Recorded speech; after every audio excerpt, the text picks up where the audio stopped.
You're listening to Well, I Laughed, Part 3 of Friend or Foe, listener episode. I've made little guy anxious. Yeah, I can feel it, and it's actually like bubbling over to making me feel anxious. Good. Not about like that. Not about that dynamic. Just more about like I'm getting so started sensitive right to other people's anxiety that I know exactly what buttons to push to make everybody else suffer with me. Welcome. Welcome. My name is Maia, and I'm a problem.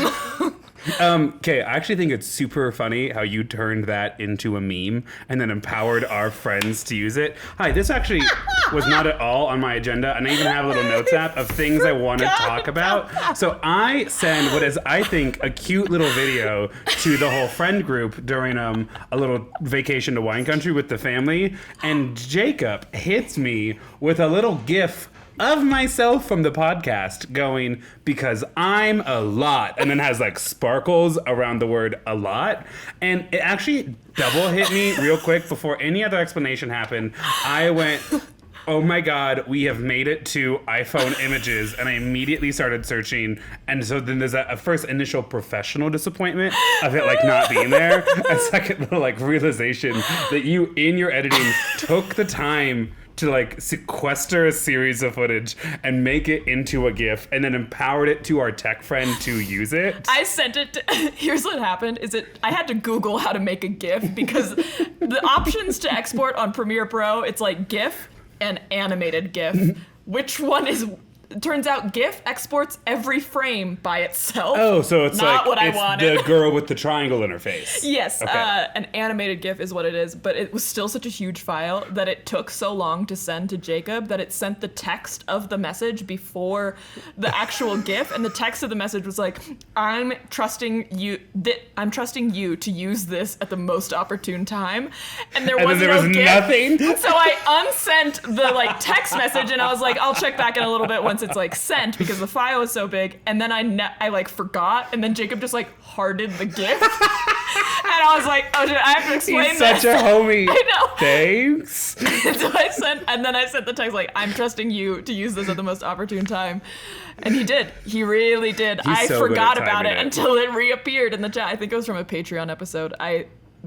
Because I was a little You having a good time editing? Yeah, I was having a good time editing, and I got way sidetracked. I spent, I think, like half an hour at least on that, and I was like, I have hours of content to get through. What's so funny, too, is I knew it was from a Patreon content, because I'm staring directly at the camera in it, and I don't know what the difference is, but when we do the main episode, I, like, look at you. Yeah. It's a conversation, you know? But when I'm in Patreon, I'm like, I don't know what she's doing here. Here... Welcome. It's just you and me. Exactly. Hi, hello. I have a lot to say. Yeah, and then sometimes he has nothing to say, and he's like, so let's learn about Maia, and I'm like... Go ahead and share some of your lore. And you're like, I'm not prepared that way. My master's program would call that social penetration theory. I hated those words in that order.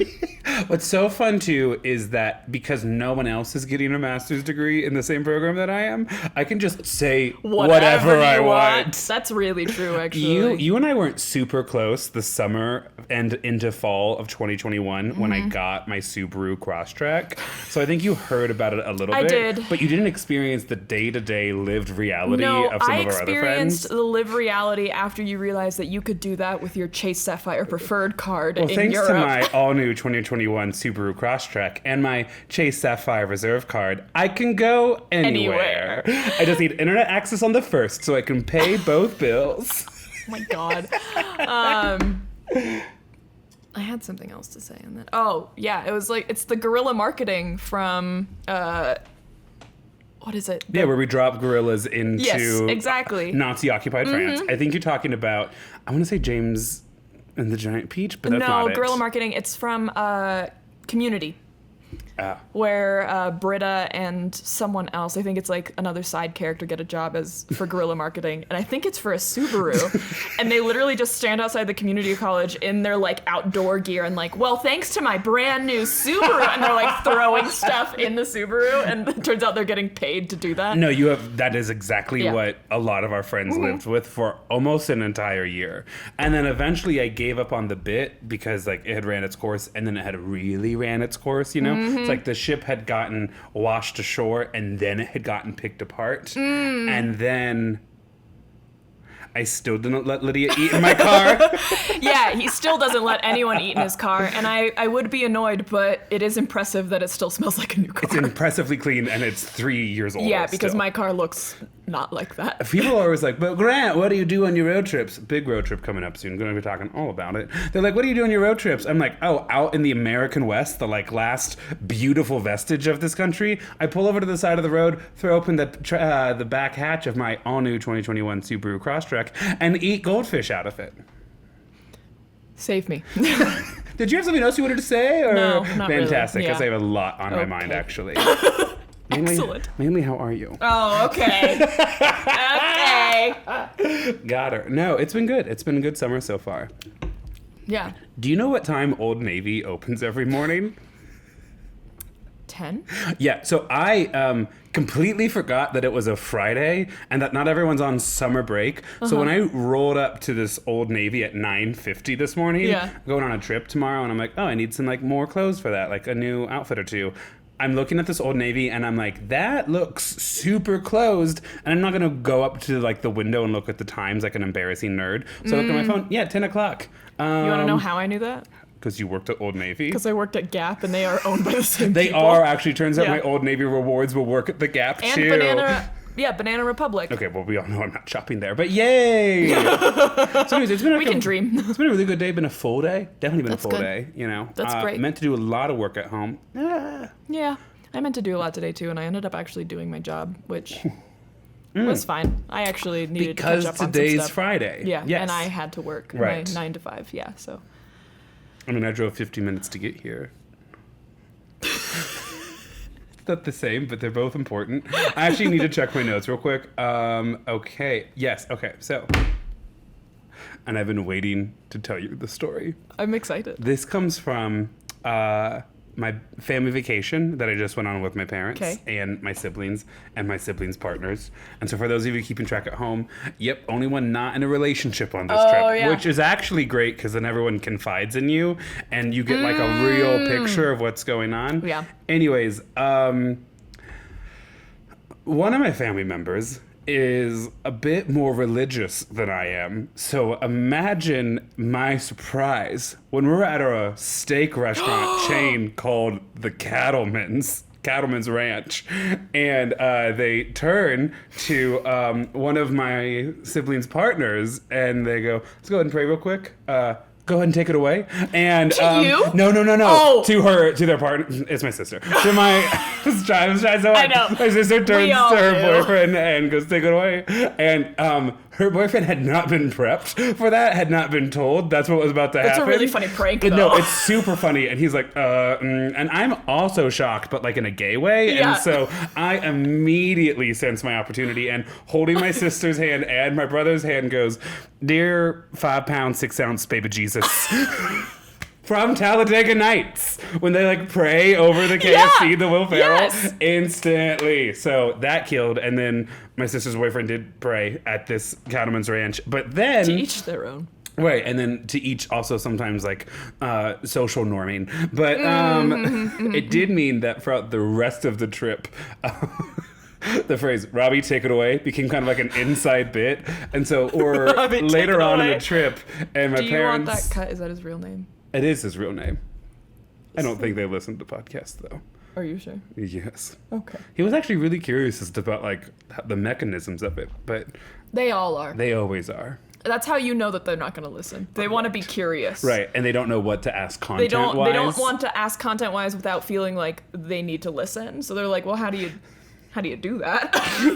So anyways, at one point in the trip, my dad was going to make an announcement to all of us. Nothing dramatic, but he goes, "Hey, everyone, real quick!" And then there's like this moment of silence, and like I think he's waiting. Again. And I think he's like waiting for all of our attention. But my brother goes, "Robbie, take it away." I'm like wheezing on the floor, laughing so hard. It was a fantastic trip. Fantastic time. There was one time I was in all county choir in middle school. And so when you go to one of the like all counties or all states, you get the music way beforehand, and obviously they can't bring everyone to rehearse all at once. And so you learn the music outside, and then you have one day of like rehearsal, and then the next day is like rehearsal and then the performance.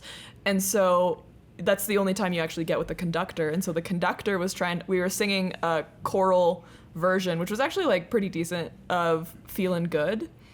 The Michael Bublé. Like, Yep. I mean, it's not Michael Bublé, but you get it. Sinatra. Yeah. And so he was trying to get us to do like this really dramatic pause, and because we had all learned the music by ourselves, we're all used to like just kind of like going through the music, and he wanted us to be like, "I'm feeling good." Oh, that's very dramatic. Well, he was trying to like really accentuate it so that we would actually listen to him, and then some girl in the soprano section just goes, "Good." Wasn't asking you to guess, babe. Wasn't asking you to guess. And it was amazing. I love that. Also, that so humiliating for her, and I'm sure she never recovered, but so funny. We all laughed. It was funny, I think. I don't know. Middle school's hard. You mentioned choir, and there's this video of the... I think it's something like this, but in a different state, like maybe Kentucky or something. Yeah. And all of them are on the... You know how Holiday Inns used to have like a shared atrium in the center? Yeah. So they're all standing like on the levels, and it's like beautiful. Right, that's a very cool video.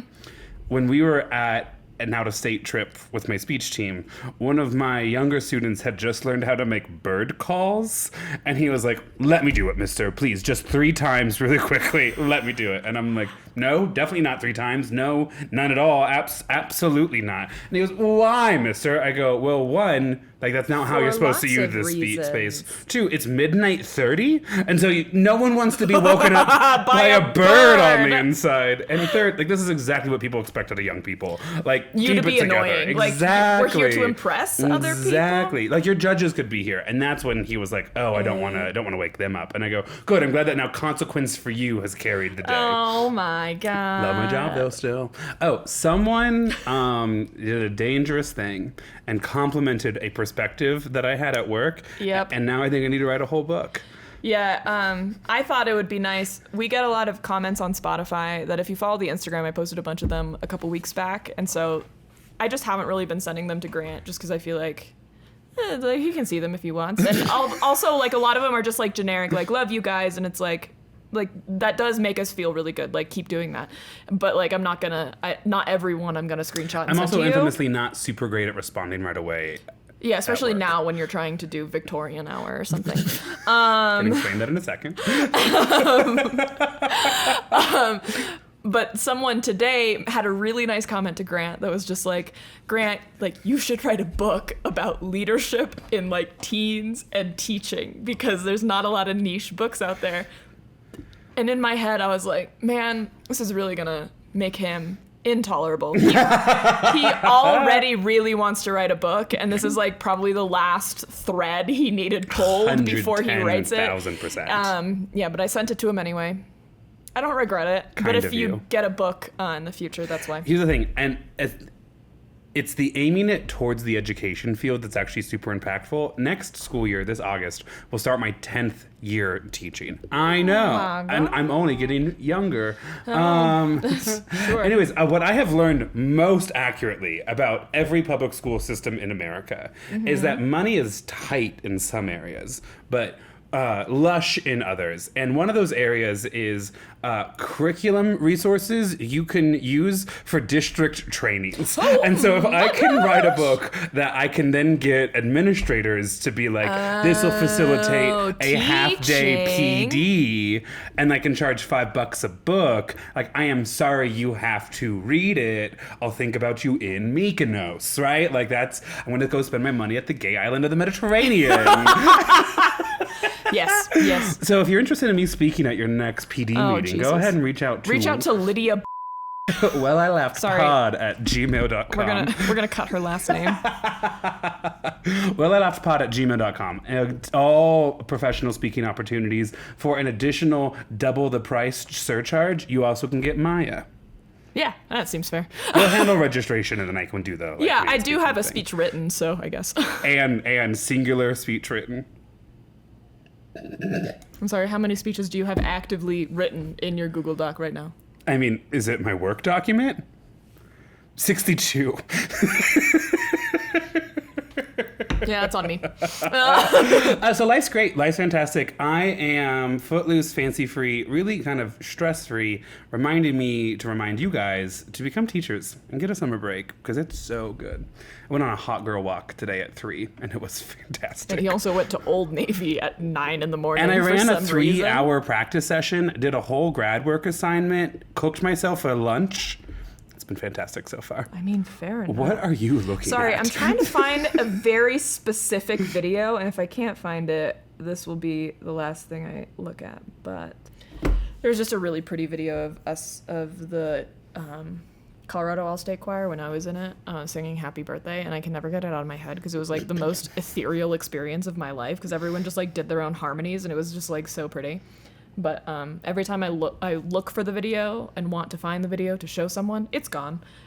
And sometimes I just come across it, and I'm very confused about how that happens because I swear to God I look in the same places. But anyway, Grant, you're going to meet Casey's mother soon. Shout out to Michelle.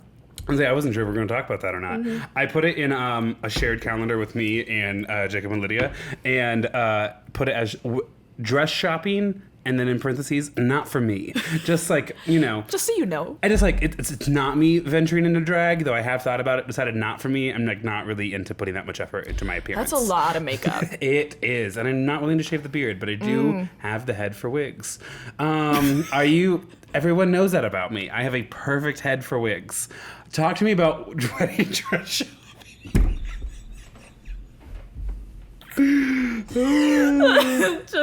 just kept hitting. Thank you, Barbie. Go ahead. Because we're not having a wedding, I wanted Casey's mother to feel included in the wedding process. Right. And my birthday present from her is some help paying for the dress, which I really appreciate. That's actually so kind. Super kind, yes. And so I invited her to come dress shopping, and yeah, we're gonna go just after the bachelorette party. It's gonna be a nice little group of people that would be bridesmaids, I guess. I don't know. I need to tell you. Sorry. Finish the story. Oh, that's all there is. Cool, great, thanks. Yeah. So my dad asked. I love my father so much, but he's just so cool. Sometimes you don't know what he's going to say. Yeah. So he was asking me about your guys' like wedding and stuff, yeah. right? And he knows like not a full ceremony or anything. He was specifically trying to ask me what my role in the wedding was. And he knew it was like more than nothing. Yeah. But he didn't know because I'm boy and you girl and elopement. So he was like, "Are you the maid or are you a bride's bridegroom? Are you a groom?" And I go, "I am the man of honor." Yes, that is. That is. And my dad goes, "Okay, I mean, you know what I was trying to ask." I was like, "Yes, no, that was not offensive. What you just did. Like, your searching was actually really empathetic. Adorable. That was really sweet. Precious." We did consider. We thought we needed an officiant. Oh. You were the first and only name that came up when we thought we needed an officiant. And then you don't, and now I'm devastated again. I mean, if you're free that weekend and you happen to write a speech, you're absolutely welcome. No one else can know the date or location, though. I don't know the location or date. Oh, I thought I told you the date. If you did, I'm so good at not remembering those kind of secrets. No, for reals, I can get into it. I mean, since you're asking. So in early 2020, like January, February, a near and dear friend of mine, came and asked if I would be willing to help out with their wedding. Like they were trying to have a wedding, but trying to kind of do it on the cheap, right? Yeah, and so they're like, no DJ, Spotify playlist. Yeah. Like no official caterer, like Chipotle catering. Which is actually so excited about. A phenomenal way to do it. Yes. That's what Kelsey did, and it was right. And they're like, notch. but because we don't have a DJ, and also because we're not going to get married in a church, Grant, will you marry us and then be MC of the ceremony? Wait, that's really and I funny. touched the face of God. And then the You were pandemic. like, this is the best day of my life. 100% it was. I was like, can I be the lead supporting actress in your wedding? Yes. Girl, get the Oscar ready. And then the pandemic took that from us, and they had a beautiful and intimate ceremony in the woods of Montana with no one to comment on it. If you want to be an officiant for our elopement, I maybe could let the date slip to you. I want you to know. I want you to have the wedding you want to have. I know. So far, we have 2 people coming. Is it Monet and Bowser? Well, yes. 4 people. No, our photographer and someone to hold the dogs. Good that you And also then know you can- I'm not the person for either of those roles. Yes, we also thought of you for the dogs, and we said That's probably not it. that's probably not for She him. like kind of loves them from a distance. Yeah, Allergies. Exactly. Yeah, you could be the MC at our whatever party we have later. I want to make your dreams come true. Thank babe. you. I appreciate that. I mean, you don't believe in my Red Rocks dream, but it's fine. We'll get there. It's because that venue's so huge. Yes, no, I'm aware. Trevor Noah was the most recent comedian I can remember to perform there. So he did perform there. That's my dream. I'm not dreaming of selling out Red Rocks. So you're gonna leave me to become a stand-up comedian? No, I want to be there with you. Okay. That was really sweet what we just did. Do you want to read the first story? Your first story comes from a friend, even. It's great. Oh yeah. So we also just got a fan. I saw that, and it's actually geared toward you. It's one of the ones that you've responded to. Oh, okay, cool. Okay, this is from my dear, dear friend Maddie. And if you've listened to, this is not like a specific story related to this theme, but I've been telling her to listen to the Victor Hugo episode for so long, because she's my friend that I mentioned in that episode over and over that has a lot of feelings on Les Mis. She once went on to like a 15-minute rant with me about how her and her high school friends would have debates about which version of Les Mis is the best. And so she's deep in the weeds. That's and she, so adorable. Yeah, she texted me this past weekend, and earlier this week, she was at a work conference, and she was like, I just want you to know I started listening to the Les Mis episode to give me some serotonin. The opening sentence does appear that she was at her lowest when she started listening to it. So this is the email from my dear, dear friend, Maddie. Dear Maia and Grant, longtime listener, first-time caller with a little wave emoji.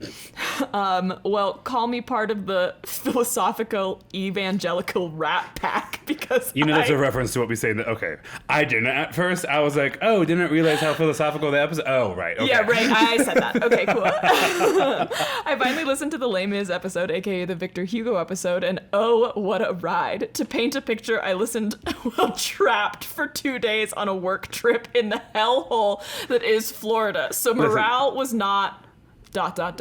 high. We got this. Wait. You might say that I was Les Miserables. Maddie's sense of humor is really...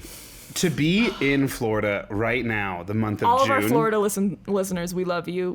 It's just not for us. I think, I'm talking about the humidity now. Yeah. I also don't think you'd want to be there for Pride, but mainly the humidity. I was actually at a party, and this will tell you all you need to know about the party. I was at a party yesterday and celebrating somebody, and a stranger I had met, you strike up small talk. We both agreed that, quote, retiring in Florida is just so over. Could you imagine something more 90s and early aughts? And I was like, when the revolution comes, it might be coming for me. I don't know.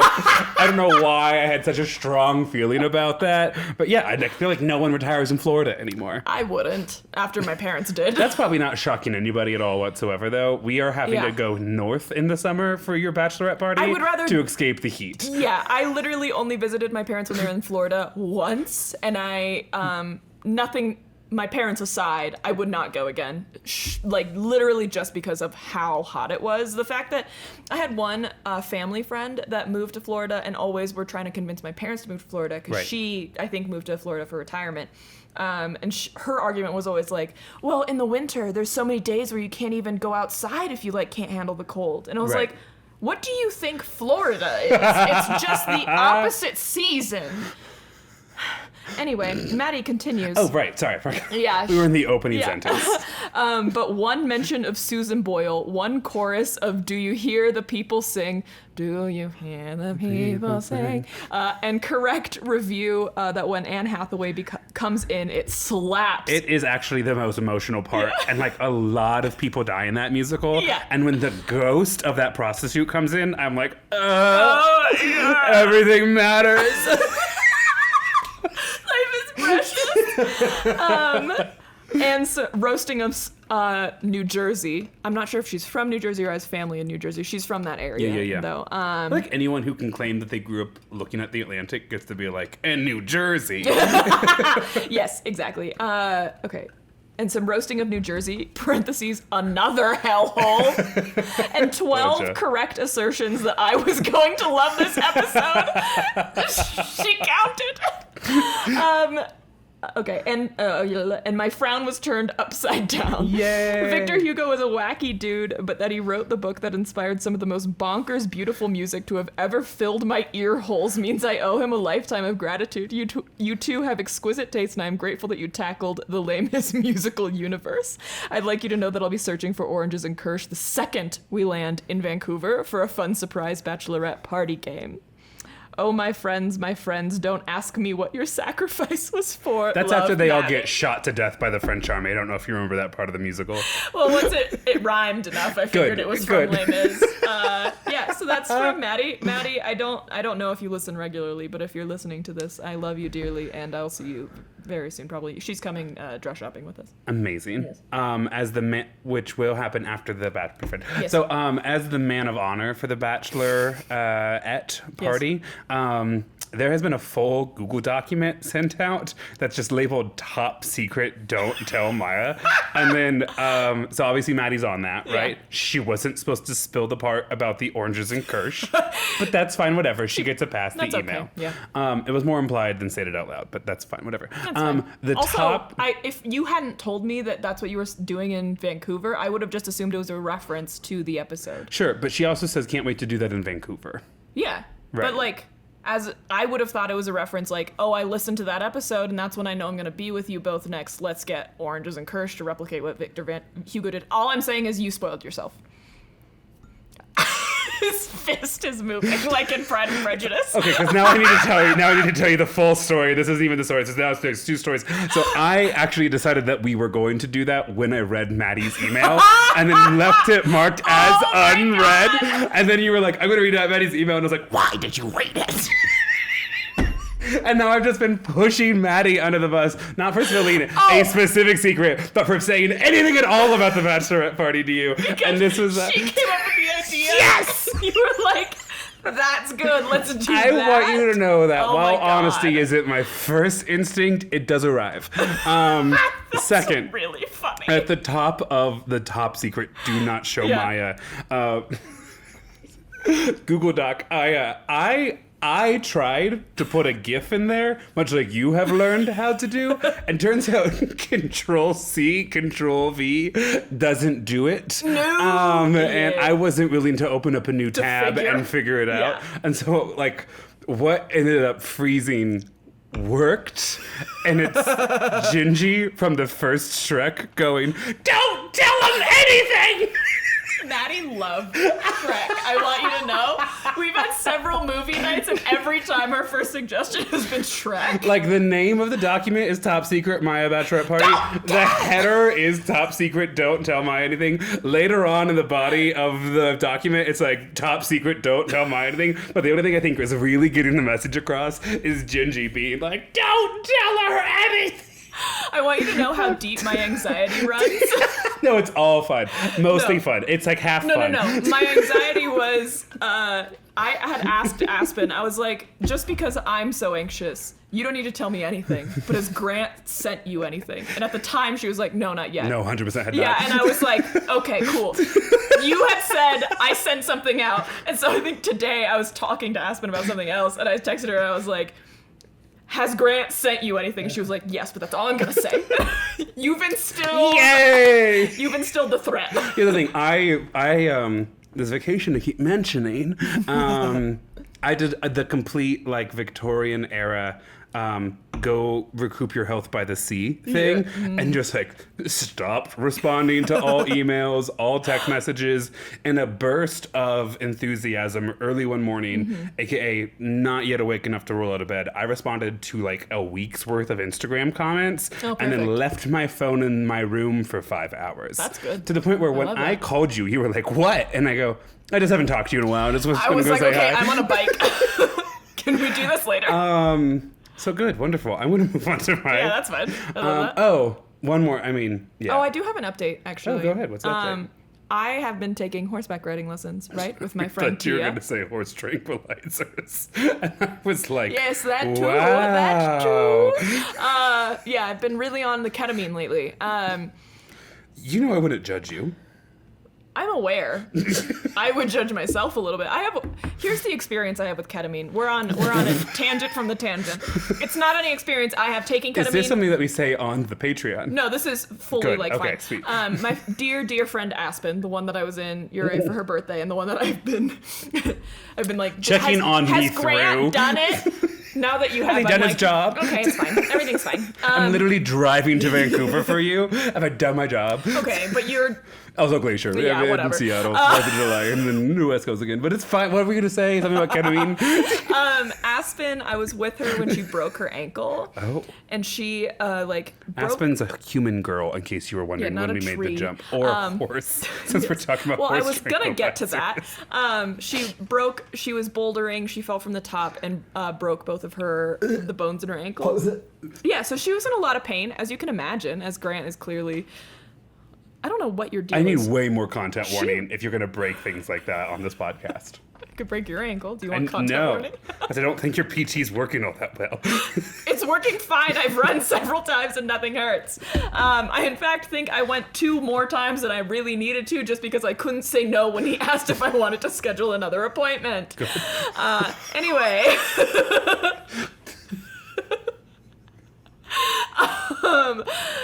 And so Aspen broke her ankle. I didn't ride in the ambulance with her because I'm not like family, but I did go to the hospital with her and met her parents there, who live kind of nearby because we were at college when it happened. And she was in so much pain that like the pain meds that they were trying to give her were not working well enough. Like she would not stop like screaming and stuff. So at some point, some nurse was like, okay, we're just going to give her ketamine. And then I realized it was a horse tranquilizer. And around the same time that Aspen woke up from the ketamine to start screaming again. And so she was in so much pain that the ketamine would like knock her out. And then like 5 minutes later, she'd like be like crying and screaming and then like knock out again. And it was like the scariest thing. So like, I mean, recreational ketamine, ketamine therapy and all that stuff, I'm just, like, nervous about it because of that experience. Horses. Trauma. No, go ahead and go. Not even really my trauma. It's Aspen's trauma. I've been taking horseback riding lessons with my trainer, Tia, who also just asked me today how to listen to the podcast. Oh, cute. And Hi, Tia. Tia, if you're listening, hello. Casey took a lesson with me this past week. The way that man loves you. Yeah, man. Yeah, I know. I paid for it, so honestly, like, he has no excuse other than say, no, I don't love you. Did you pay for it and then ask him to go? No. Nice. I was like, I'll pay for it. Will you go? And so he rode with me, and I just want to show you. I also forgot how hard it is to learn how to ride until I saw him trying to learn how to ride, and I was like, oh yeah, it kind of is a lot. Are you supposed to bounce that much? Seems very bouncy. He's trying to post, and he's doing a mediocre job. He's figuring it out. This is also his very first, like, lesson. He looks like he's having a blast. He did tell me his thighs are sore today. But then that compared to... Oh, shit. We were riding kind of together. This is the horse that I might lease a little compared to... Oh, my God. His name is Joe Ford. Guys, He's I want you to know there's cute. actually so many horse pics. I just have a folder of them. Oh, yeah. You look like someone who's ridden a horse before. Yeah. You look like you're about to star in an HBO Game of Thrones House of Dragon show. That's what... I love that show.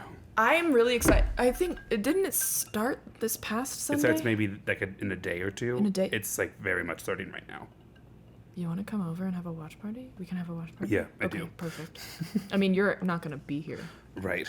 But I'll be back for episode 2. Next time. Okay, Yeah. cool. That is my biggest pet peeve. If you've ever seen, if next time you're watching some fantasy story, like cowboys or like kings and queens kind of deal, if you see a clip of someone, an actor riding, take note if you can see their face clearly from a distance. Oh. Because that's my favorite thing. And recently, the most recent one I can think of is Damsel on Netflix with Okay. Millie Bobby Brown. They have clips from the back, kind of from the back angle, so like the hair and everything is there, Looks correct. and then you zoom in and you can see the people riding the horse, and it's just like, It's so never the you're actor. not riding. Like, no movement that you are doing right now is what happens when you ride a horse, and that's what deludes me into thinking I could be a stunt double. Your topics Thank of you. interest are so niche, but I Yeah. love you for Okay. that. Tell your story. I plan to. Okay. Okay, I'm gonna let you put the drink down so I can read the title of this email.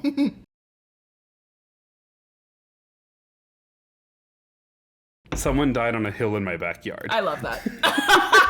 Hi, Grant and Maia. Maia, I'm the one who asked about your engineering experience to help me figure out yeah. what to do with my life. I haven't figured that out yet, but in the Nice. middle Me of this neither. quarter life crisis, there is some good news. I have the perfect story to tell A person you. died on a hill. Yeah, for the hills we die on. It's both true crime and a ghost story. Hell yeah. Hell yeah. Unfortunately, my procrastination got the better of That's me, okay. and I'm late for this theme's listener episode. If you want to share it still later, go for it. But no expectations. I thought you guys might enjoy it nonetheless. Hell. 3 to 4 business months is what this small business runs on. Literally- Oh, I need to interview for grad school, by the way. You need to interview me? Yeah, as a small okay. business owner. For the business that we co-own, but I can't mention that in the paper. You also can't legally mention that yet because you're not on it for the tax It's actually purposes. really good for the sake of my Okay, assignment right perfect. now. They can't ask the IRS. Amazing. Doubt they would, but that's good to know. Yeah. Cover the tracks. Here's the story. When my now husband, Ian, moved into his first home in America, he was born in Hong Kong, Oh, wow. and his mom is from mainland China. He was about 10 or 11 years old. After living in this house for a while, he began to realize that he felt a presence there with him. He No. could sense the presence of a young woman, and somehow he felt that she had dark, curly hair. To give it a common example, if Ian came home late to the house at night with all the lights off, he always made sure to keep his eyes down when he came inside because he felt that there was a woman on the landing at the top of the stairs staring down at him. You didn't want to see? Fire. The difference between you and I is I can't believe our house caught I'd on come in fire with again. A camera. You're like flashlight and camera, and I'm like, Mom's gone, right? Did we leave anyone in that house? He'd flipped the lights on, then felt safe to look around. Also, sorry, I know I just read the second half of No, you're that good. one Yeah, you're sentence, good. but it's when you have to turn the lights off And in the then run basement. up the stairs. Correct. And everyone knows it, and no one's talking about it because we all know we look dumb, but also it's required. Yes. He often felt her presence in other ways too. She was just sort of there. Fast forward several years to when Ian was 17 years old. He was at school and his mom was always on a business trip. He got a call from her in the middle of class, which was super unusual. Yeah. So he went into the hallway and answered it. She said, quote, "Don't freak out, but the cops are at our house right now. Oh. There is a dead body in our backyard." Sure enough, when he got home, there was multiple police officers, a mobile HQ van, and a crisis crossing caution tape. I'd said that right, too. That's a tape tongue twister. all around the property. We've been doing a lot of papers recently. What happened was, earlier in the day, someone in the neighborhood had been walking their dog along the sidewalk, which followed the bottom of a hill behind the house, when they came across a human skull. They immediately called the cops, and the cops figured out that this skull had rolled down the hill from the backyard of Ian's house, where there was the rest of the skeleton the top. The person had been killed and buried in a shallow grave before this neighborhood had ever been built. The houses went up around them, but the burial site was undisturbed somehow.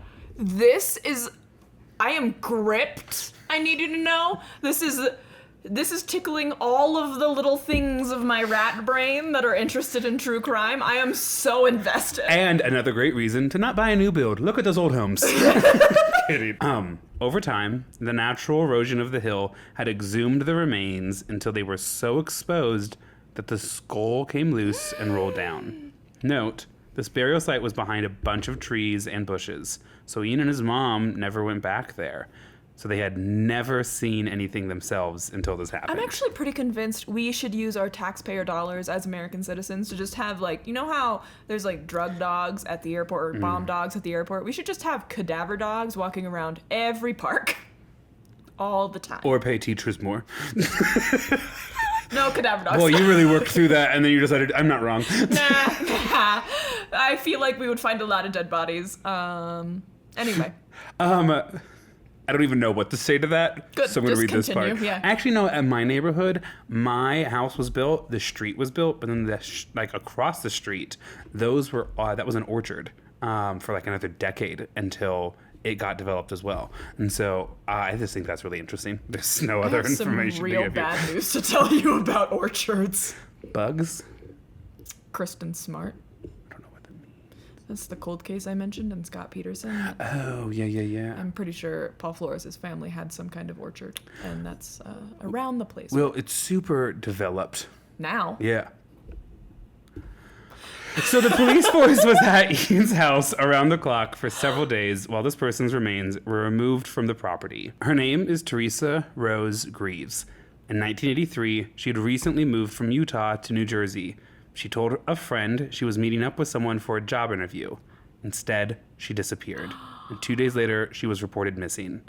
Her disappearance was never solved for over 30 years. Oh my God. They found out who she was, and a lot of the things then fell into place for Ian, her husband. She was a young woman. She had dark hair. She perfectly fit the description of what Ian felt in his house. Oh. What's more, once everything settled down, Ian realized he couldn't feel her presence in his house since the day she was discovered. Teresa is at peace now. Her remains have been given back to her family in New Jersey. Oh. Her murder has never been solved.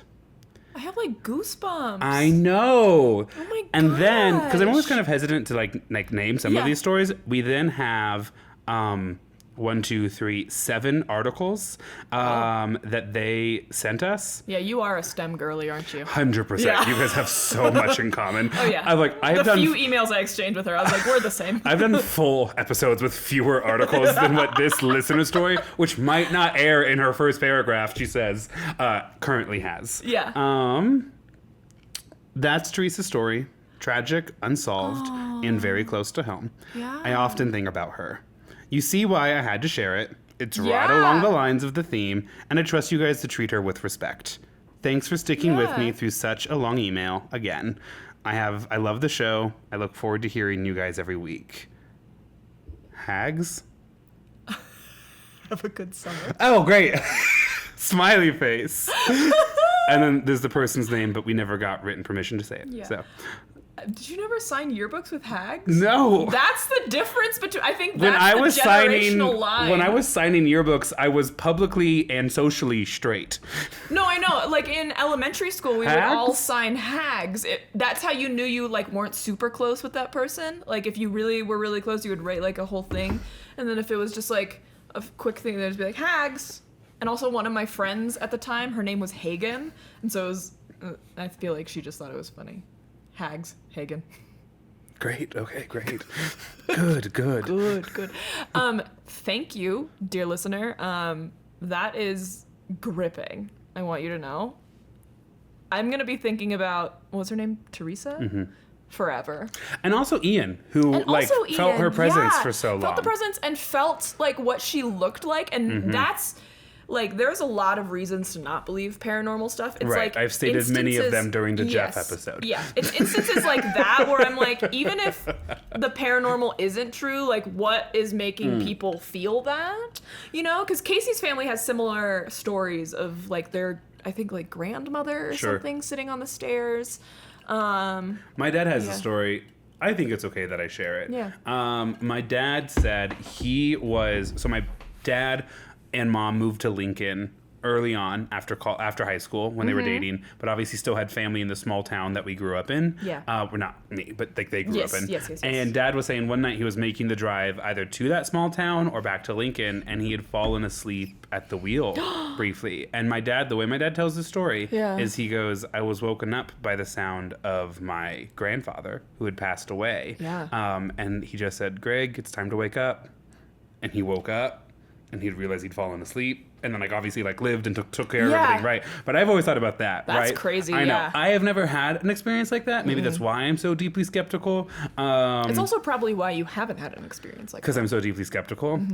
Ghosts can stay away from me. That's fine. That's actually really okay with me. I didn't think that you would be upset by that I oftentimes don't need more visitors in my life. Kurt's actually like, oh, shit. I gave everyone espresso at 10 p.m. Oh, my God. Listen, that was a great party, but it was never going to end. No.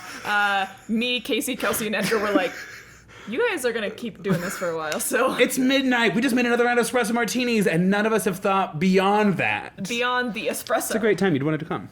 Anyways. It was good. Okay. This is, I'm not going to say the name because to be totally fair, haven't read it. But that's how I do all my Am I the Asshole episodes. I find one, I skim it if it's good. Okay. You have permission to use my name, Bria. That's how you pronounce it. Bria. Oh, nice. She, her, often mistaken for Brian, but sometimes it be like that. Okay. Sorry. Hello from the Midwest. Graya, parentheses, Grant and Maia. Love you both. Couldn't pick. I love that. I mean, I can't be mad. Mant? Yeah, that doesn't have the same ring to it. Mrant. It would be Mant or Graya. Yeah, Graya. Torner? Torner or... Thoner. Wamus. He, she, we, Wamus. It's basic math house, SpongeBob. Wait, okay, what's the middle name? It's, Aileen, but that's a name. So it'd be Elin? No, it has to be a first or last name. I don't know that our middle names meld too well together. Anyways, No. Greg, go ahead and take it away. Okay, cool. I've got a friend or foe meet cute for you. And you know I love an enemies to lovers, Bria. Honestly, I feel like I could leave for a little bit. Maia's gonna bask in this for a while. I'm so excited. I'm actually reading an enemies to lovers book right now that is just like, it's so enemies to lovers though, that I'm at like chapter 125 and I was like... Chapter 125? Yeah. Not page 125? Yeah. Chapter 125. It's like more like an online book, not like a physical book. Kiss? Yeah, a couple times. It's Tumblr, gotcha. It's not, it's like... The way you gave me a death look for a second.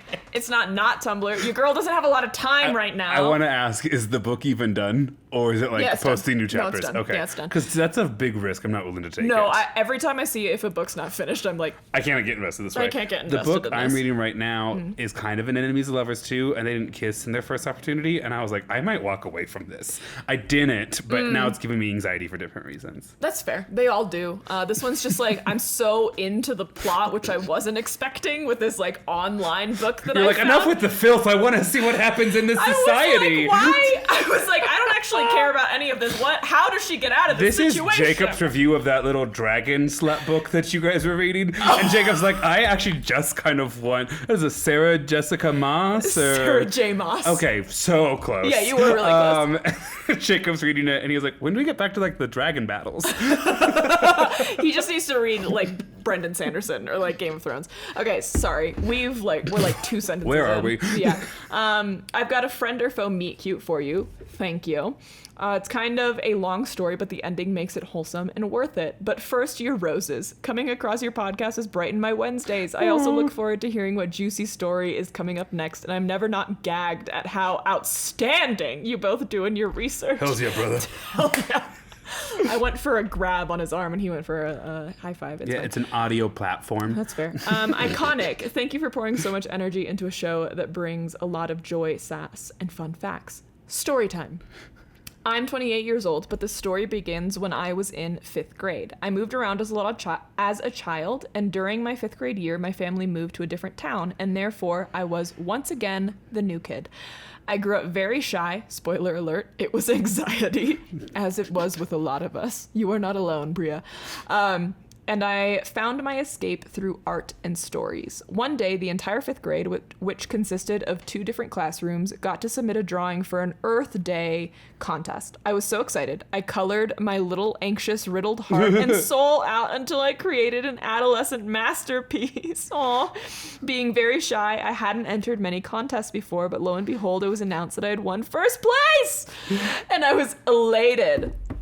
The future was bright, and my artistic career was only beginning. This is a lot how we tell personal stories. Yeah. Or so I thought until the next day. With the pride of winning 1st place still shown on my little freckled face, the other 5th grade teacher approached and informed me that a boy from her classroom had been sick yesterday and turned in his drawing today, and that he was going to be they given can't resend first it. Place instead. I need you to know real quick. One of my students, a couple years ago during my career, one of my students was given an award. Truthfully, we did win it via acclamation. There was no one else who had submitted for it. The deadline came. My student won it. Hooray, told the student. Like 2-3 days later, a different coach was like, hey, I'd like to put forward this student for a nomination. And we were like, haha, so sorry. Like, it's actually fully done. Yeah. And he was like, well, then I'm going to report to the national office that you guys cheated by like not following our procedures. And the procedures is that like if there's multiple candidates, we like vote and consider, but there wasn't when the deadline came. And so I got on that Zoom call and it's the only time, but it's so good if you get a chance to do it. Yeah. I looked at this grown man and I go, why are you gaslighting us right now? Why are you acting like you're this victim in this situation? And I'm going to give you the chance right now to tell me to my face why my student doesn't deserve to win the award, which is obviously why you're nominating your student to strip me of mine. Everyone, please go ahead and give this man a second to explain why we're wrong. And then he's like, I woke up that morning with kidney stones. It caused me so much stress to say that out loud. I'm not joking. Medically accurate history. But in that moment. That so much. Very recently, every once in a while with my job, I get the opportunity to put a straight white man in his place. And it's always the highlight of my day. It's not often, because most of the time, despite what I expect from them, they are very kind and considerate. There was this devastating, I know. Devastating. I'm looking for flaws. No, but this guy, I was ordering equipment from the company he works for. And previously it was a different representative.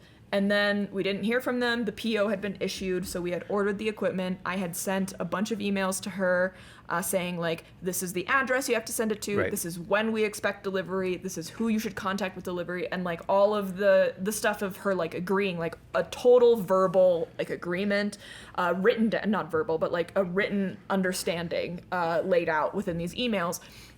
And then I don't know if she changed positions or left the company or whatever, but she was not our rep anymore. And we got a new rep.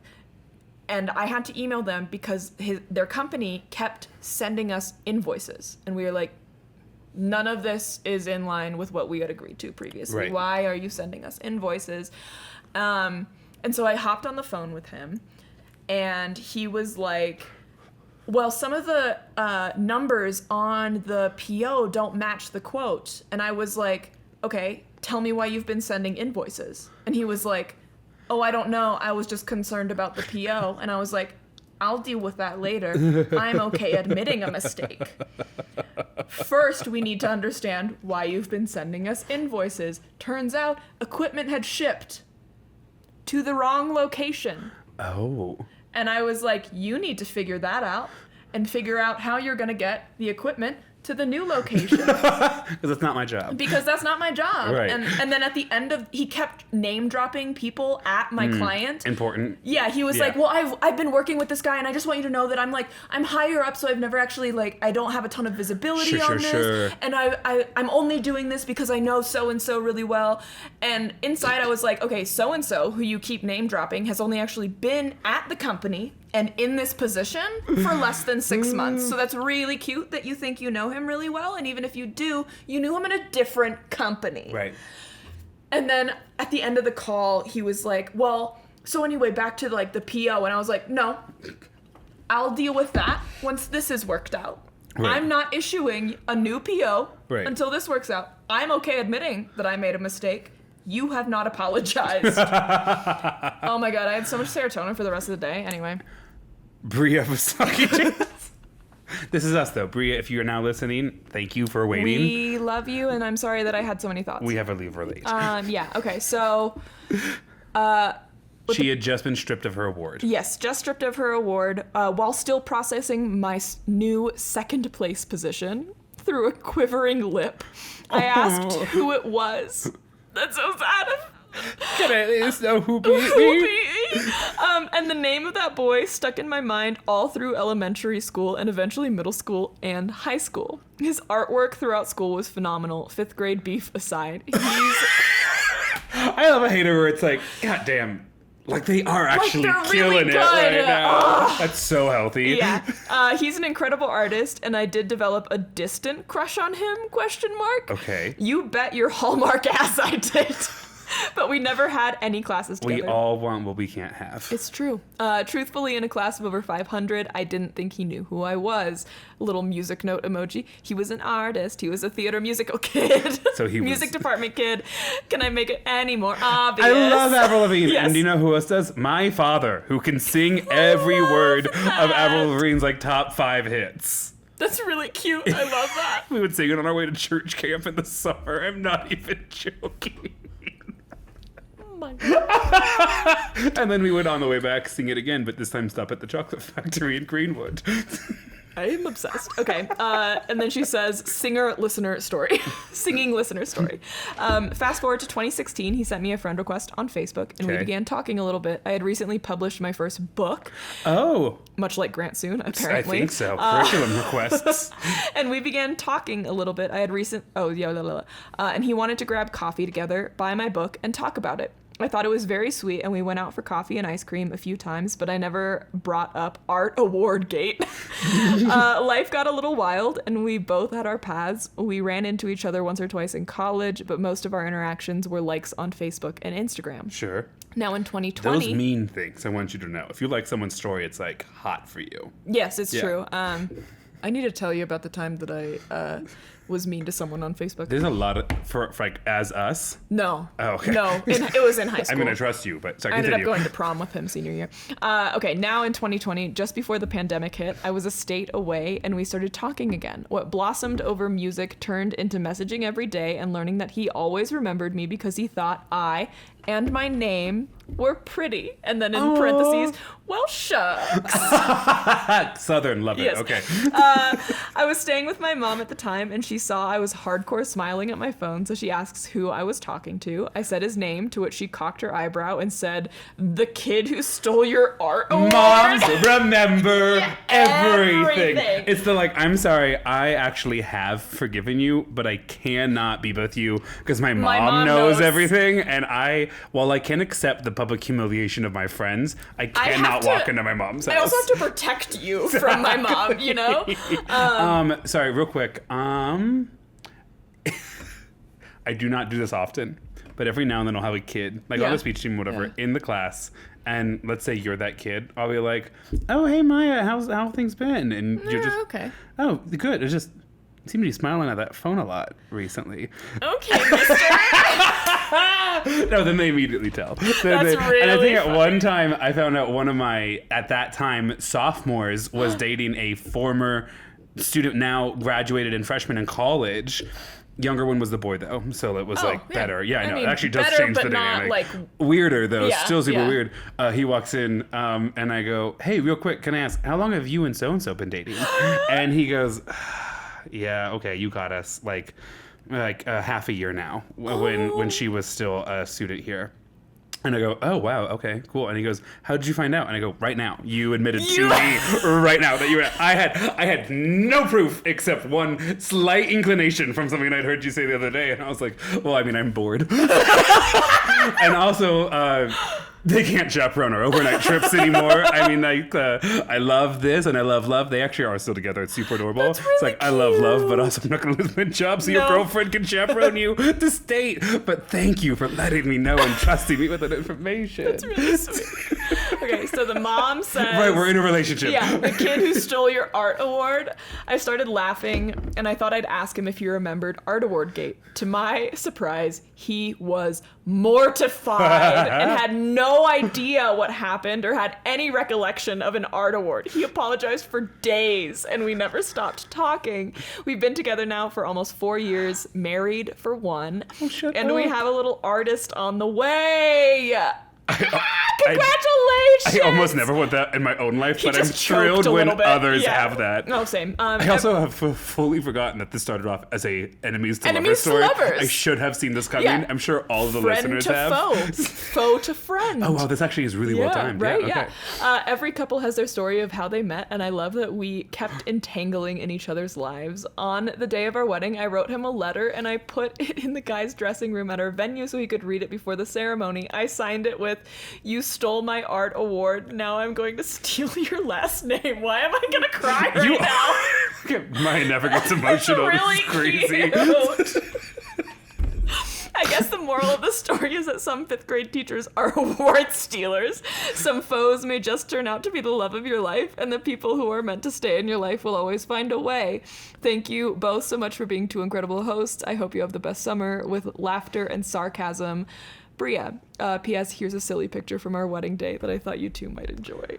You would be right. I do love that. Literally tearing That's up. actually That's so cute. So cute. I'm not going to describe the photo, but I love it. They're- It's so. I They're feel like at their them. wedding day, Yeah. and they're wearing funny glasses with funny noses Yeah. attached, and it's very sweet. And they're looking at each other, and it's actually really sweet. It's really sweet.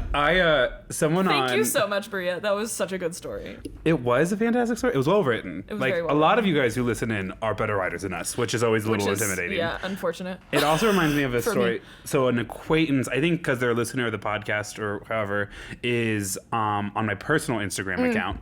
And I was scrolling through photos, and it was clearly their anniversary recently. Oh, yeah. And they said, "Here's to the most incredible decade. I can't believe 10 years ago I ran into you after not seeing you for 12 years on the street in New York. And it's been the happiest accident of my entire life." And yeah, I was like, Love this. exactly. I was like, that's actually so adorable. And if we had actually ever had a conversation beyond like liking Hey, funny posts yeah. and whatever, like I would like wish you guys congratulations, Oh, you but I'll still just should. appreciate it from That's afar. how I've made a lot of friends. Could you imagine doing it 4 days after they posted it on Instagram? Yeah. Oh, sorry. I actually do have one final story. It's shorter, but Don't you one have final another story. one? Another. Just this Oh, one. okay. Before I do though, it's blowing up on TikTok, but I saw it on, I think, Instagram first. It was like reasons why my mom is cooler than yours. And it's a woman with kind of white, I'm going to say gray, but sometimes some women's hair is just like, you know, white in that way. But she's not like a 22-year-old. She's like an established woman in army fatigues in like the first picture. And I don't know why. I was like, well, what's the second picture? But I was already like, why did this algorithm give me this? Yeah. And you swipe, and she is sitting on Saddam Hussein's throne after like the invasion of Iraq. She's sitting on Saddam Hussein's throne with her son's flat Stanley. And then the next photo is just flat Stanley on Saddam Hussein's throne. Say what you want about the invasion of Iraq, and there's a lot, and it's a whole paper, and we're not going to get into it. That's not what we're talking about. Right now, we're talking about how funny is that a woman brought her son's flat Stanley A to war, and then B to Saddam Hussein's throne. I don't know what that person is getting for Mother's Day every year, but they deserve the world. It actually might be one of the few times that I saw something that was so funny that, yep, it's 100% saved. Oh my gosh. Yep, so there's the woman, okay? And then there's Dominic in his throne.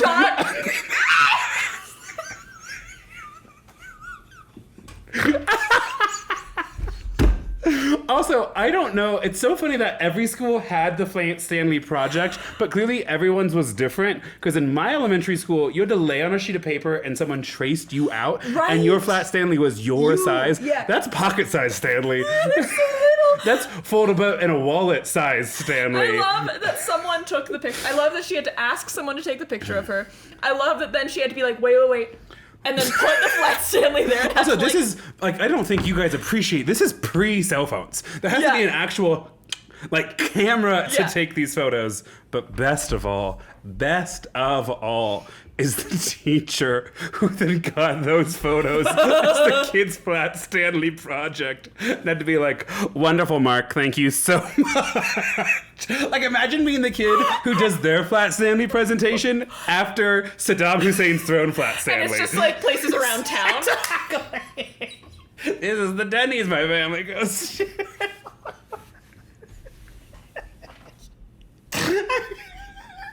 I knew you would love it, and I knew you would love it so much, I refused to send it to you. I needed to be the one to deliver it. I just sent it to myself so I can put it up. Good. Yeah. Just laugh at it later. I mean, I will be. All right, so, this email comes from early... refill drinks first.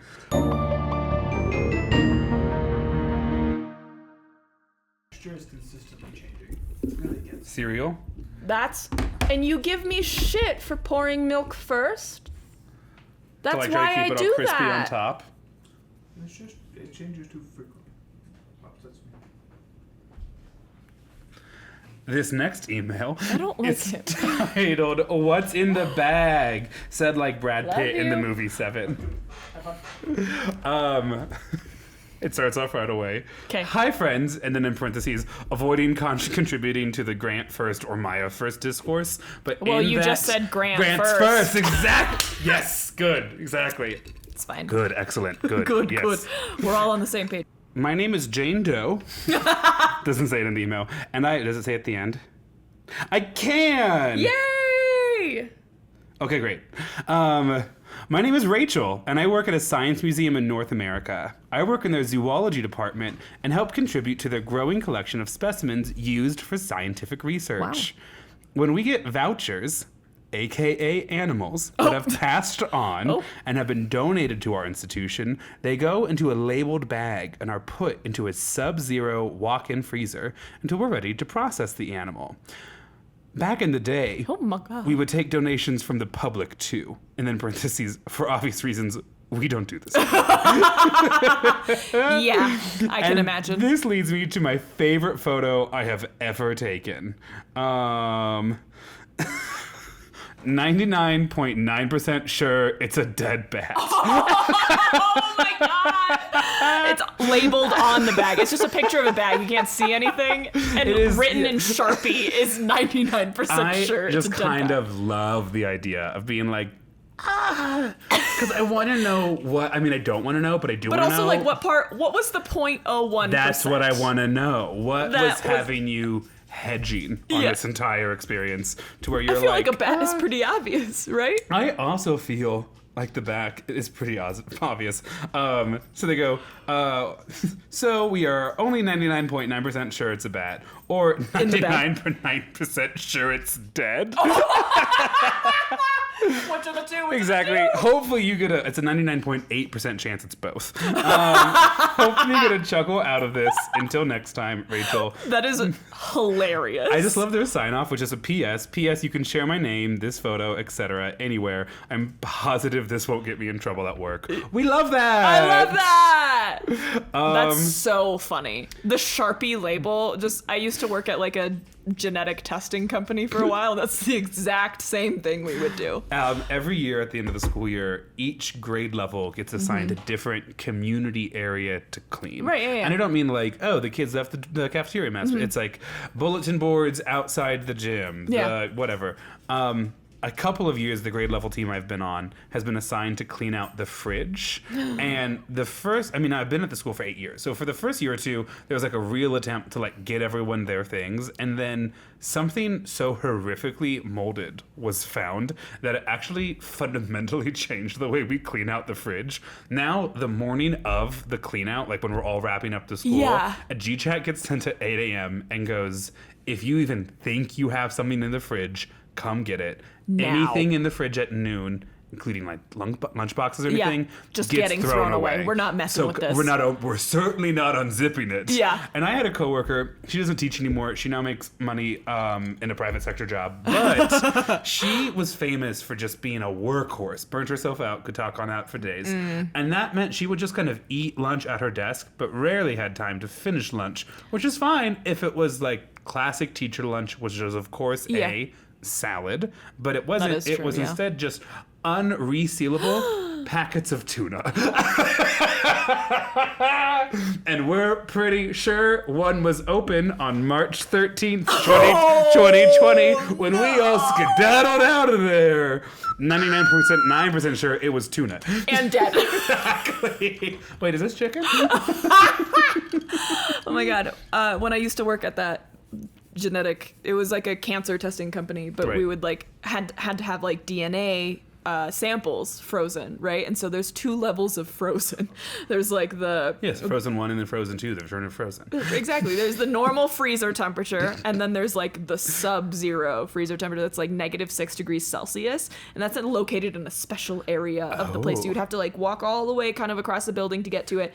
Yeah, and it was mainly RNA that was tested, or that you would pull out of there because it's like less stable, so it needs to be more frozen. But anyway, it was impossible to find anything in that freezer, which also meant you had to open it, go through a box, and like read all these labels before your hands start. And you had to wear gloves too, and so your hands would start getting like hurting because they're like freezing so much. So you had to close the box. Remember where you put it, close the freezer, and like shake out your hands. And no wonder they have 19-year-old interns doing this. And then open the door. People with arthritis can't even be in that room. It was like the most infuriating thing ever because I need to find the sample so I can get back and do the thing. But like, and sometimes I would go to find the sample and put it in a place that I would remember because I had like a test to run, but I could only come and get it at a certain point in the test. Remember where it's at. I remembered where it was at. Really? The issue is that other people use that freezer. Ooh, for lunch? God, I hope not. I don't think a microwave could fix that. Well, that's the only place you can store Dippin' Dots, the ice cream of the future. Thank you. That's real. So, since this theme is friend or foe, and we actually haven't really mentioned a single story about friends or foes. Enemies to lovers. Would you? Oh, I guess that is friend to foe. That's fair. That's fair. But it's foe to friend. So to end this friend or foe episode, I have an Am I the Asshole for us, okay? I am actually really excited about this one because it features young people, and I now get to be like a wise old teacher during this whole experience. Do you know how hard it is to train kids to do that voice that I just... Wise old. Right, so hard I've not yet done it successfully. I'm like, just imagine you're like knowledgeable or like wise or old, and they're like, and I'm like, no like, you went up, not down. You're not a bee. I don't know. What? Anyways, sorry, nationals practice. Am I the asshole for befriending someone my friends don't like? So, friends or foe of friends who is friend for me, friend. Oh. Grant's eyes twitched more times than I could count while he said that. Yeah. Hi. So I'm not too deep into the situation yet, which is why I came to Reddit before things got bad, because I don't know what to do. I love that. I love that Reddit was your first response. I need counsel from the internet. Yeah, it doesn't make any sense logically, but like I hope you might you as got well what shake you a magic needed. 8-ball 4 times and then average out the responses, but that's okay too. Yeah, whatever. So I'm 16 and all my friends are around that age, a couple months difference. Don't you love it when they're so long? It's like, well, actually they're 6 months older than us. It's like, babes, and now no it's one like cares. Grant's older than me by a little. Thank you. Only a little. And Not even old. She just uses the word older than her. Well, I thought that was implied. And we get along, and they're super nice. But the problem is that we don't really like the same things. Other than acting, they're theater kids. Oh, yes. I don't always read through the first paragraph, which is all bio and things like that. It's like, show me the drama. I hadn't even realized it was theater kids. The theater. I'm obsessed. And also this story, now a lot more color has been added to it. Other than acting, we're all very different people. For the longest time, I felt outcast or left out, and I hadn't really known what to do about it because they aren't really the problem. And obviously, I can't force them into liking what I like, right? Yeah. But at the start of the school year, I've become closer friends with this one girl. Let's call her Tessa. Tessa's been really sweet to me, and we've been talking for months through Instagram, and we both like the same things. Now, everything would have been perfect if Tessa wasn't one of my friend's enemies.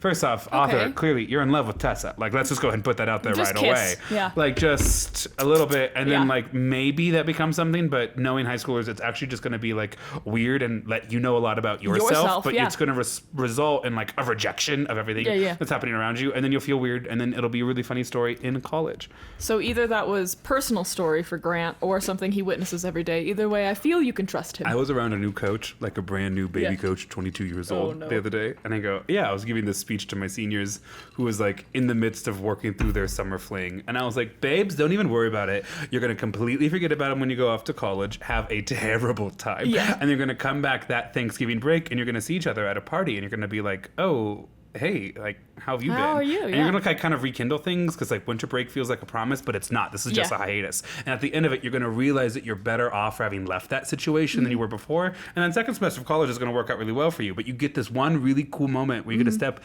half back into the summer. And that's so valuable too. And the way this new coach turned around in the room and he goes, you did not need to say all of that right now. Babes, I know. My favorite ending to all of that is that, look at Mo observing her territory. I'm probably tired of me being here. She's like, get out. I just got a message on my private account that was like, we need more Mo content on the podcast. And I was like, I mean, we can work on it. I don't think you can see you in the mirror right now. My favorite version of that is when you come back for winter break and then you like start paying more attention to each other on social media again. Maybe you like refollow each other after the breakup and then you leave again and you're like, I am so much better than you because I see you follow everything I'm doing. Right, exactly. Yes. Or the like, it's good to know that you're interested in me, and it's going to make the heartbreak I experience over spring break because I'm going to want to hook up with someone, and then it's going to happen, but no, then at the very end it doesn't happen. Yeah. And you liking my photo of the beach the next day will remind me I'm lovable. It will literally cure my depression. And if you beat me in an art contest earlier on, then we are going to get married one day. Get married. No, that is a really sweet story, but now it's canon. Now it's canon. Everyone that you hate has to beat you in an art contest. And I don't draw, so... Anyways, they're 16. Okay. They're in theater. That's they wild. finally find things that they're interested in. Okay. But plot twist, that person, enemy of my friends. Okay. I think this is a Shakespeare reference we could make. Yeah, in every Shakespeare play. No more Marvel movies, just new teenage adaptations of Shakespeare plays. I just want to see who you're going to cast as Hamlet next. I want to see someone talk to their dead ghost father. Exactly. We've seen like what David Tennant. We've seen all of the Doctor Who actors essentially at this point. Who else? Who knew? I'm sure people are like, when are they getting back to the Am I the Asshole story? Where am I? Sorry. I don't know what to call it, but my other friend, let's call her Olivia, has told me things about Tessa that Tessa has said to Olivia. Tessa's the new friend. Okay. They aren't technically rude, but more like the things have rude undertones, and they don't really make much sense at all, to be honest. Like, the comments don't make much sense, not Olivia's reaction to them. Now the problem is that I don't really know that many people with my interest, which is why I've become closer with Tessa. But it feels like Olivia is a bit upset when I'm spending more time with Tessa. This is mainly me asking for advice on what to do. I feel conflicted since I truly enjoy my time that I spend with Tessa, and I don't feel outcasted at all. While I've been friends with Olivia for longer, but hanging out with her and my other friends makes me feel out of place. All advice appreciated. So I have two sides to this coin. My initial reaction was, one of my best friends from high school, her name is Annabelle. I actually went to elementary school with her. I like kind of disconnected with her and then reconnected with her in high school.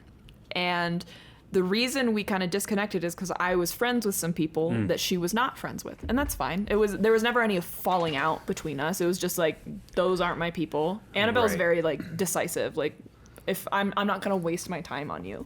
Right. And so I never really understood that, but a lot of people also didn't love Annabelle just because she was so decisive. Right.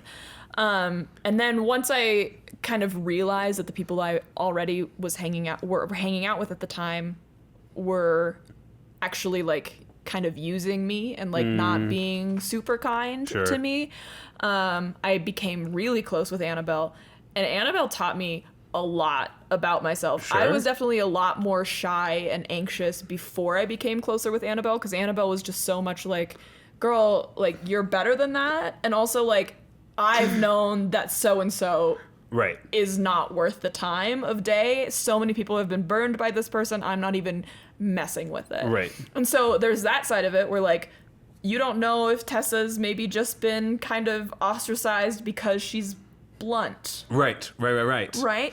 But at the same time, it could work the other way where the person that I was friends with is the Tessa in the situation, and the people I am friends with in the situation is the Annabelle, where they're like, don't mess with that person. Right. And so it's all just like, you have to figure out for yourself. Like, ultimately, everyone's different. And if you have a friend that's upset that you're friends with someone else, they're not for you. My two closest friends from college are also friends with another girl that I had something of a falling out with in college. She just wasn't for me, and I made it pretty clear to them that I wasn't really interested in developing a further relationship with them.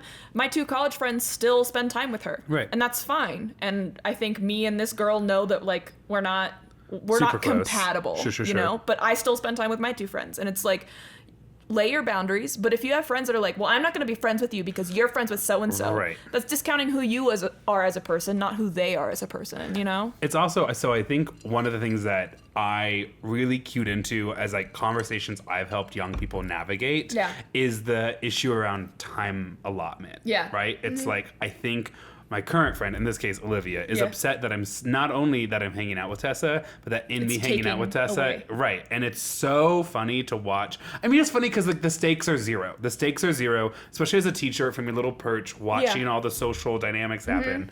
Whenever a friend, and it's almost always, to be completely honest, it's almost always a boy. When a boy gets a girlfriend for the first time, his friends are dead to him. He doesn't talk to them anymore. He doesn't check in on them. Relationship thing. Yes, and it's clearly going to be marriage, and it's also the most important thing that's ever happened to him. And those losers over there wouldn't understand it for a second. So I've like sat with kids and being like, hey, it's actually okay that your bro best friend, let me say this again. It's okay that you're upset that your bro best friend forgot about you and your birthday because they were on a date with their girlfriend.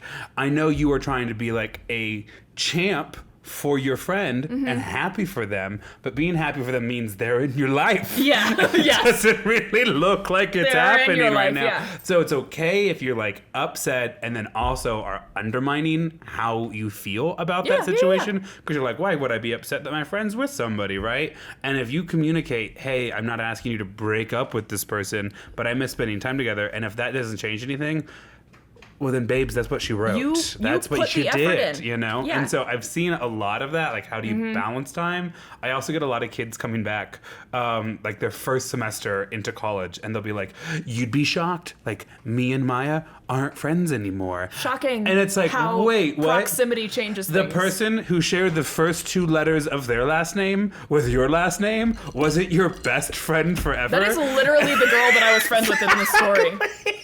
It's like you are just friends with them because at some point early on, like you were in like my forced to be yes, together. listen, my last name's Thomas. The two kids that I was close with in elementary schools, last names were Schmidt and Thompson. Okay, like it's just alphabetical. This girl's last name started with, I'm not going to say because it's like really specific, but Sure. it started with a W-I. Yeah. I'm W-A. Like, there weren't many people behind me in line, okay? Yeah, exactly. Yeah. And so I'm like, what crazy that you guys then immediately got tracked into, like a system has to exist for education, but like you got tracked and then put in all the same classes together, and then because you always sat next to each other, developed probably similar study habits and approaches to school, and now, wait, what? Without all of those guiding systems, you're not Now besties? you get to make your own decisions, and Not you've shocked made at all. different decisions. That's wild. Last story Yeah. I want to share about friends and growing up and Yeah. just the movie Boyhood starring Patricia Arquette and Ethan Hawke.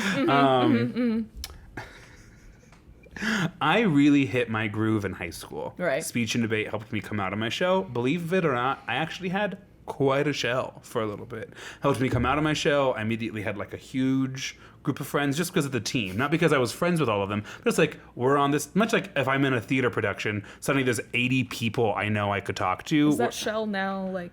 your Yeah, it's head? actually my head. Good. I'm glad that 2 minutes of workshopping a bald joke around shell, and that's what you got. When Turtles and me are both bald. I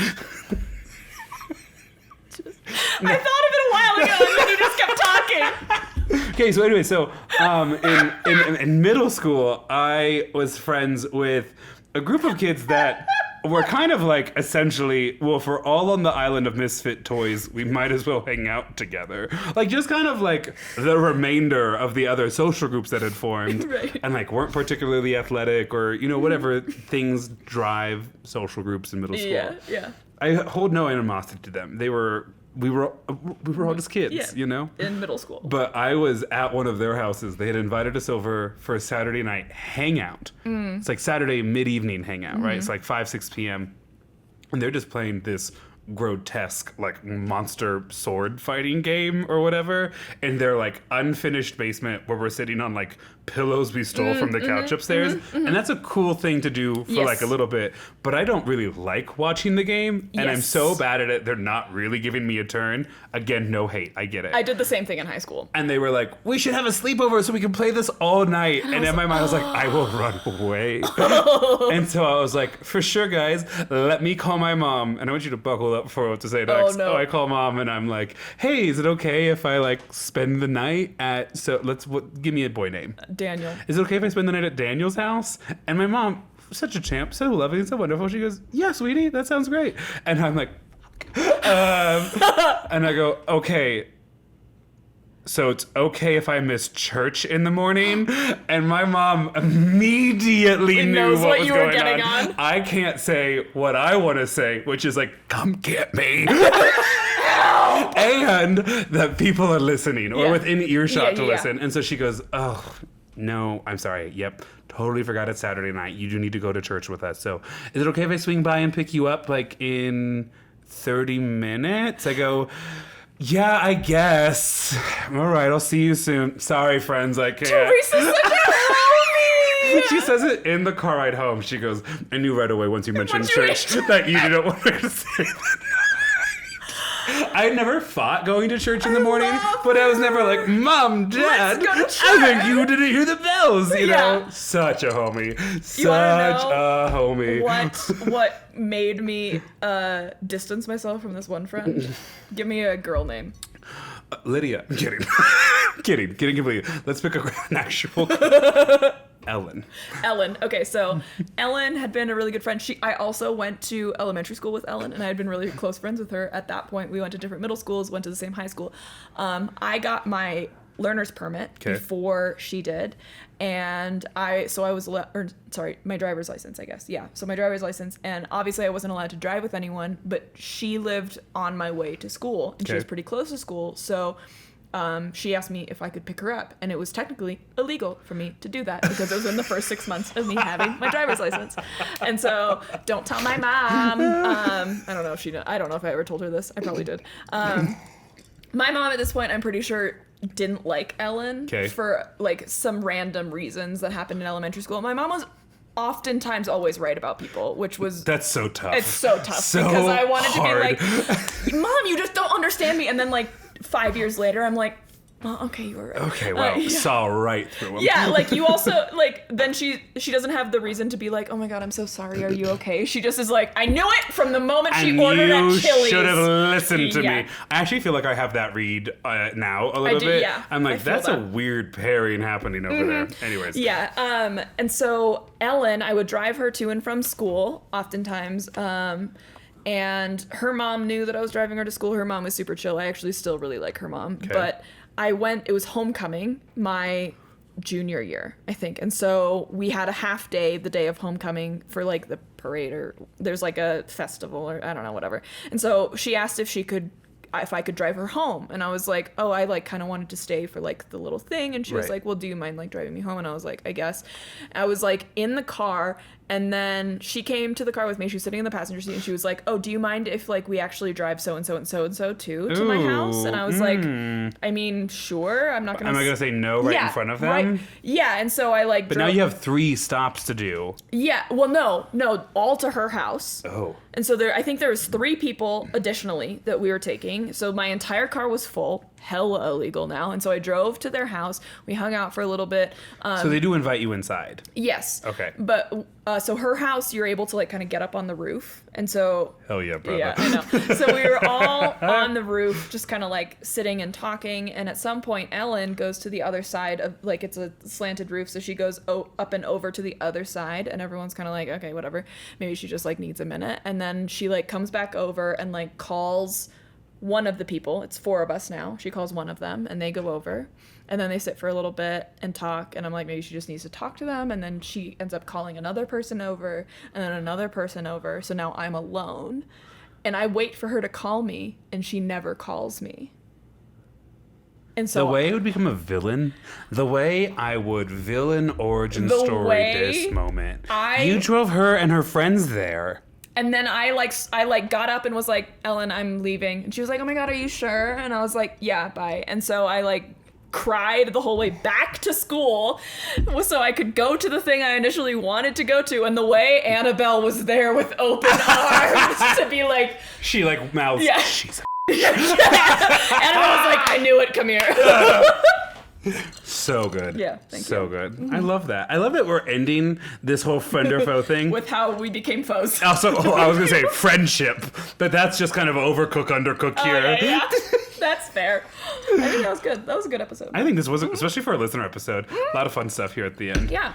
And Am I the Asshole lets us get a little abstract. We said at the start, but I think worth repeating. We're so grateful that people want to share their stories. Yes. That we don't want to peel too much away from the surface. We're like, interesting. Either. Yes. But with an anonymous stranger, we're like, let's talk about the trauma I had. Yeah. And also, like, the stories that we were sent, the bat in a bag.